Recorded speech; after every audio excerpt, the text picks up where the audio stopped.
Boker Tov Chavrim, I'm Stephen Ben-Nun. You're watching Israeli News Live. Good morning, friends, and just wanted to bring to your attention here on October the 7th, this was released this morning that Russia is pondering the relaunch of its military bases in Cuba and Vietnam, according to a deputy defense minister. This is clearly, I had to bring this out to you guys right away this morning. Once I saw that Americans would be waking up by now. This is clearly a prophetic broadcast news that I see on the horizon. And I'm going to share with you here in just a moment why. First, let's just take a look at the article here. Moscow is considering plans to return to Cuba and Vietnam, where it had military bases in the past, Russian Deputy Defense Minister Nikolai Pankov said on Friday. Now, those of you that may not be aware of this, Russia, of course, closed the base down in the mid-1980s. This was, at a height of the tensions we know, especially back in the 60s under John F. Kennedy, when we had the standoff between the United States and Russia on certain defenses that they were bringing in nuclear missiles. And it nearly sent the world to a nuclear war. But what really caught my attention about Russia reopening the Cuban base is a dream that I had years ago, and I've spoke about the dream many times here on Israeli News Live over the course of several years, not frequently. But in the dream that I had seen, I saw Russian MiGs, such as what you see pictured here and behind me here, flying over Florida. And the United States was definitely at war. The U.S., at least Florida, the region of Florida, was under a heavy attack by Russian MiGs. And I knew that it was definitely a Third World War, and we were seeing the end of the United States from the attacks that I was seeing there. But the thing that kind of concerned me in having this dream was, how would Russia ever get MiGs all the way to Florida? They have only one aircraft carrier, and I can assure you, if that aircraft carrier approached Florida whatsoever, the U.S. military would end up sinking the ship. I mean, it'd just be obvious without even question that this is what the U.S. Government would do, because of the fear that there could be a launch of an attack there on the mainland of the United States. But now we are seeing that Russia is planning on reopen the Cuban air base. And of course, that would give striking distance for a Russian MiG to be able to strike anywhere in Florida, in that part of the hemisphere of the United States, taking the southern section of the United States easily. But we have to also consider this fact as well. It seems that Russia is only starting to play the same game that the United States has been playing now for over the last 2 years against Russia, ever since the Ukrainian crisis began, that was started by the CIA to topple President Yanukovych and install the U.S.-backed Roman puppet there for Petro Poroshenko over the Ukrainian people. And then, of course, they began a genocide on those that were Russian-speaking people inside the country. Ever since then, though, NATO has used this particular basis to launch more and more military setups inside of right there on Russia's border in Lithuania, Latvia, now Poland, etc. NATO is building up massive amounts of troops there. Up to 30,000 are stationed there on a rotation basis, on a regular basis. Everything against all the agreements that the U.S. made with Russia after the collapse of the Soviet Union, promising that they would never do these things.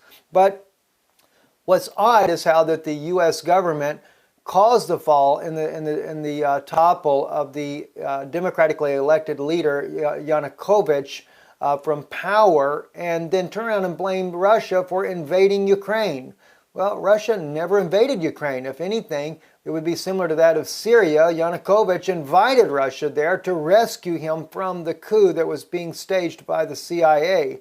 There's been enough leaked documents that can prove that already. So it's just tit for tat, it seems like. Now Russia is starting to give the Obama administration a taste of its own medicine. And I would say this by the administration and not that of the American people, because I'm sure many of the American people would have honored their word to Russia, as Putin has honored his own word to the United States, even when President George Bush stated that he was the greatest ally the U.S. could have, that of President Vladimir Putin. But things have changed under the Obama administration, and now even in the political scheme of things, we're seeing that even Donald Trump is starting to back away a little bit from standing and bringing peace about between the United States and Russia, and starting to lean more towards the Obama administration's rhetoric stating that Russia broke the ceasefire in Syria, when indeed Russia never broke the ceasefire. It was clearly broke by the United States when they did the attack on the Syrian army, as well as their little back thugs all through the nation of Syria. And of course, the U.S. was the one who started the civil war inside Syria as well. So it's clearly an aggression on the Obama administration. And I can't say that another administration would have done differently, but I do believe that in the case of Donald Trump and Mike Pence, we probably would see a different scenario at this point here. So I clearly can see, now that I'm seeing that Russia is looking at reopening the Cuban base there, no doubt they will once again station their Russian MiGs there in Cuba as a deterrent with the United States. And even if there is a war that breaks out in the Middle East, it will give them striking distance to Florida, and the dream that I saw will become a reality, a vision. And that would be something that could be fulfilled in the near future. Good news of that is that it may be a little further out. We may not be seeing the war right yet on the horizon. It might be a little further out now for the timing for Russia to move in defenses there. But that could be done practically overnight with Russia as well. So I just don't know what's going to happen. The other thing, speaking about visions and dreams and things here, we see that Russia's Black Sea Fleet is now in the Mediterranean, Mediterranean there, and the prowess in Syria. A think tank is beginning to look at this. This is given the Black Sea Fleet a new purpose, as we see 5 Russian warships there cruising there in the Mediterranean near Syria. But it also reminds me of the famous biblical prophecy I shared with you the other day. And let me just pull that up real quick, because I forget if that was in Jeremiah. I think that's in Jeremiah chapter 49 when we were discussing this the other day. That clearly we are looking at prophecy when we see, yes, Jeremiah chapter 49 verse 23 concerning Damascus, Hamath is confounded, and Arpad. For they have heard evil tidings. They are faint-hearted. There is sorrow on the sea, and it cannot be quiet. Maybe the fight does not begin actually on Damascus itself, but it is concerning Damascus. This is what's interesting. And there is sorrow on the sea. Now they said they have heard evil tidings. That evil tidings may be that there is an attack planned on Russian ships in the sea there, or vice versa. It may be that Russia is planning to deal with American ships in this region. I don't know which way it's going to go. But nonetheless, they are faint-hearted. There is sorrow on the sea, and it cannot be quiet.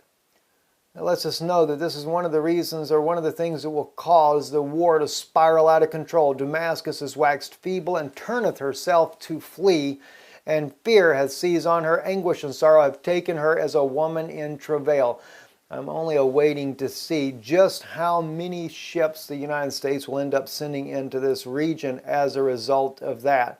But anyway, in other news also, let me turn our attention to Israel. Iranian official, we have warehouses full of missiles that can flatten Tel Aviv. This is being reported by United with Israel. And it says Moshe Ragihadost, a former minister of the Islamic Revolutionary Guard Corps, reportedly told Tehran political gathering, we have warehouses full of missiles in Tehran, Zanyan Ashnavia, that can strike Tel Aviv. That's the threat there, and they mention in the article there that if only one missile from Israel lands in Tehran, inside of Iran, anywhere, they will flatten Tel Aviv and Haifa. It was also seen on a sign that was paraded around Iran not too long ago on the side of a truck, that they would flatten both Tel Aviv and Haifa in the latest round of rhetoric coming out of Iran. Now the problem is, though, what I look at is that with the ties between the Obama administration and that of Prime Minister Netanyahu, and the strengthening of those ties there that have, after the huge military deal was made with Prime Minister Netanyahu, it has only endangered the Israeli people even more, not because of the economic agreements that were made there, but it makes Israel, the Israeli government that is, more of a puppet to the Obama regime, and threatens the security and the peace of the people of Israel. Very concerning to me as well, as we watch things that are unfolding there with Iran, and only can condemn everything about Iran's statement there. Iran always wanting to talk about annihilating the Jewish people in their homeland there. Very concerning. We still are going to be doing a special broadcast on that to show you where all this has started from in a very near future here, either today or tomorrow one. Assange backed into a corner, dropped a bomb on the entire U.S. government. He's getting ready to release a new document about Hillary Clinton. Julian Assange and WikiLeaks have done this world a great service. While they are not a group actually hacking agencies, they have spent more than 10 years collecting and validating, archiving, and dismantling information that people deserve to see. WikiLeaks has played a major role in exposing Hillary Clinton, as well as many others have made great attempts that lack the physical evidence hidden in the government documents. When Assange released everything, he had exposed the DNC for rigging the elections in favor of Hillary, as we already know, over Bernie Sanders. But now he's dropped a new crumb, and he is waiting to see who will pick it up and who will run with it. Emails released will unequivocally show that Hillary Clinton is the founder of ISIS and Barack Hussein Obama helped her.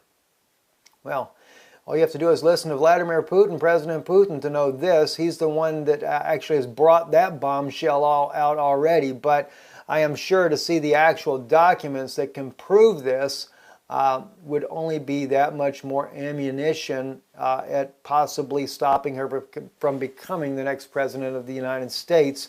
Or will we never stop that in the first place? Will the election be rigged, which even Donald Trump has suggested that it may be rigged as well, that would stop him from gaining power? Can't quite say the answer to that. Don't know about that in prophecy, but we do know there's a lot of things about the United States that clearly are in biblical prophecy. I'm Stephen Ben-Nun. You've been watching Israeli News Live. Another interesting day, and news is breaking faster than any one news organization could keep up with. I'm Stephen Ben-Nun. You're watching Israeli News Live.